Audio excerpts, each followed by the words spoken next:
What's up, family? It's Kyle King here, and I'm getting ready to talk about the number one question that I get. How do I know that the book is finished?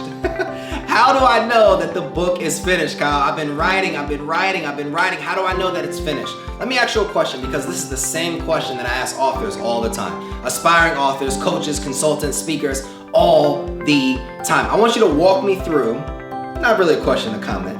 I want you to walk me through a story on how you tie your shoe. I'm gonna wait for it. Walk me through a story on how you tie your shoe. And it's so interesting how a lot of people that then communicate the story to me first have trouble.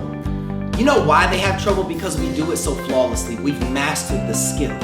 We've mastered it. But at the end of the day, all of those stories, it doesn't matter if it's some magical creatures that you bring into your story, if it's short and concise, or if it's long and drawn out story, some creative story on how you tie your shoe. Everybody's gonna tell it differently, I promise. I probably told that story 500 times. Every single person told it differently.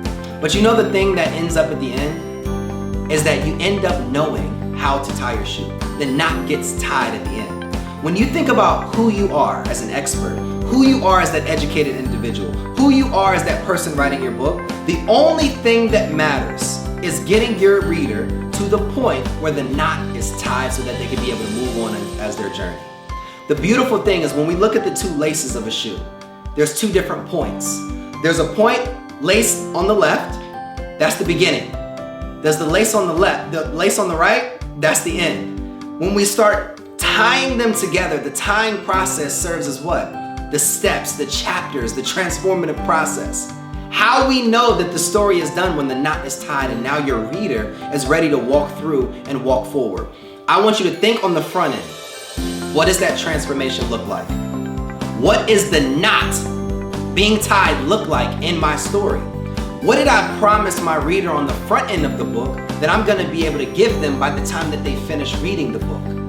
It doesn't matter how you communicate the story. That's all about your creativity.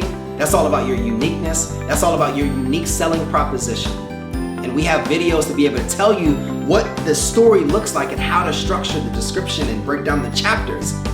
It doesn't matter how you get them there as long as you get them there. You know when the transformation has happened. It's kind of like if you go to a massage parlor, right? If you go to get a massage, you know when it's coming to an end. So I want you as the author to think through the reader's mind. I want you to go into the mind of your reader, into the heart of your reader, into the emotions of your reader, into the spirit of a reader, and ask yourself this question: if I was reading this book, what would a transformation look like? If I was reading this book, what would the knot being tied look like?